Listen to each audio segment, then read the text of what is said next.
It doesn't matter if I wash it or not. It doesn't matter if I wash it or not. You're washing it. Late at night, when the pale blue moon peeks its face through my window pane, and when the planes fly on cruise control because there's no rush to get to the next destination, sometimes I think about us. And even though it's only December 15th, I can't help but think about all the things you said on January 1st. You said that your love for me would never change, that nothing could ever come between us. Funny how many jars of empty promises you gave me for Valentine's Day. Spring brought us together.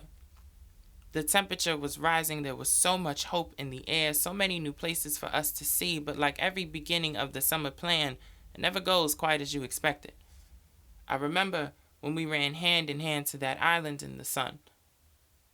I, your Clyde, you, my Bonnie, taking over the city of Santo Domingo one day at a time, making the natives our play toys. Those days were the good days, the ones that were not worth forgetting.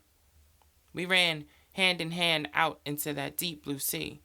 You see, I wasn't happy because we were at the beach. I was happy because I was engulfed by something bigger than me, something that was so unknown to me.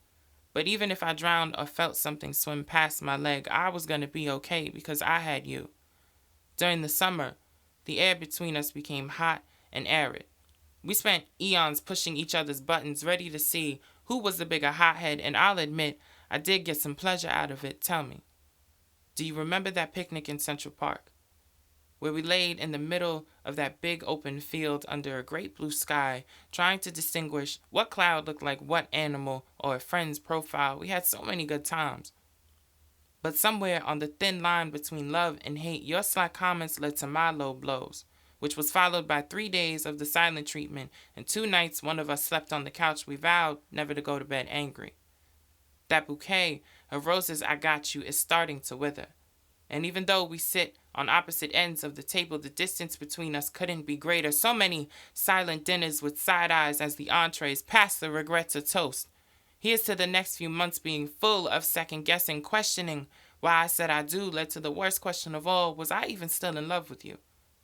It was like World War III in here, and neither of us were going to win. By autumn, the leaves started to change, and so did our feelings. Long sleeves and long weekends you spent with that other man as payback for the 4th of July I spent in the Hamptons with that other man. So here began the endless tit for tat. And like cotton dries out the very soil that gave it life, we were depleting each other's happiness. These past few years have ravaged us. And although this war hasn't been going on for that long, we're running out of ammunition. We're running out of insults to scream at each other. There's no more inanimate objects left to throw, no more allies to choose sides. But for some strange reason, I still think this could work. I still believe that one day when the smoke clears, you'll be standing there waiting for me to wipe your tears. That winter, the parquet floors in this apartment had froze over. So many times you reached out to me, but I gave you the cold shoulder. So many nights I leaned in to give you a goodnight kiss, and you rolled over. We're skating on thin ice with each other.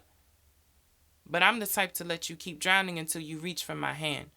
And you, the one who is capable of cutting someone off without giving a damn, man, where's the woman I fell in love with during that spring?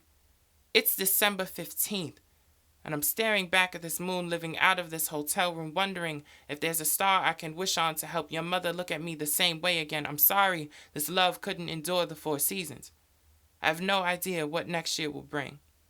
Not quite sure if those perennials you planted will bloom next spring. You dropped that atom bomb when you packed all your stuff and left your ring, and I sank your battleship, mailing the divorce papers. Are you staring at this moon thinking about me? Watching these planes coast by, wishing one of them was flying you back to me.